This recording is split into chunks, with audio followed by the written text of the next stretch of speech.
যদি a plus b equal to m, a square plus b square equal to n এবং a cube plus b cube equal two p cube হয়, তবে দেখাও যে m cube plus 2p cube equal to হলো 3mn। তো আমাদের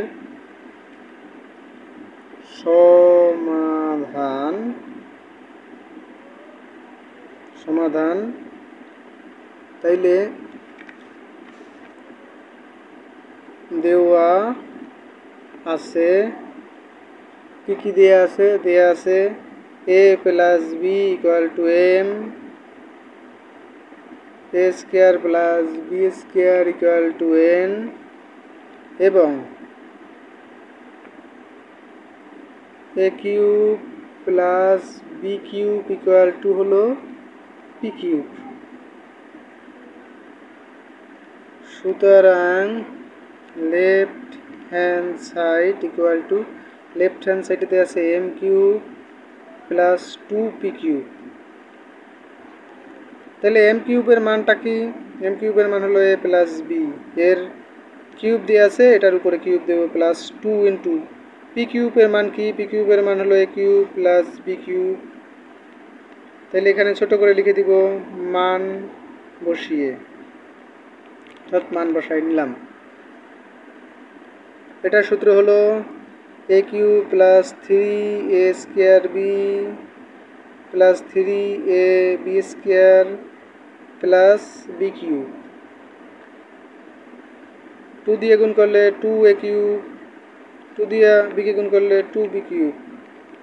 যেহেতু এটা প্লাস সাইন আছে এই জন্য প্লাসে প্লাসে প্লাস প্লাসে প্লাসে প্লাস এই কথা বললাম না আর কি। তাইলে এখানে দুইটা a কিউব, এখানে একটা কিউব, তাহলে 3a cube plus 3a square b plus 3ab square, এইখানে আছে b কিউব একটা আর এখানে আছে দুইটা, তাইলে টোটালে হয় হলো 3টা, 3b কিউব। এখন এই পুরোটার মধ্যে একটা জিনিসই কমন, সেটা হলো 3, তাহলে 3 কমন নিয়ে নিলাম, তাহলে থাকলো কি a cube plus a square b plus ab square plus হলো তোমার b কিউব। এখন এই দুটো থেকে কমন নিব, এই দুটো থেকে কমন যায় কি a স্কোয়ার, লিখলাম a স্কোয়ার, তাহলে এখানে থাকে a প্লাস a স্কোয়ার নিয়ে গেছি, তাহলে থাকে শুধু b। এখান থেকে আবার b স্কোয়ার কমন নিলাম, b স্কোয়ার কমন নিলে থাকে a প্লাস, এখান থেকে b স্কোয়ার নিয়ে গেছি, তাহলে একটা b থাকে, লিখলাম। তাহলে 3 ইন্টু হলো a প্লাস b আর হলো তোমার a square plus b square.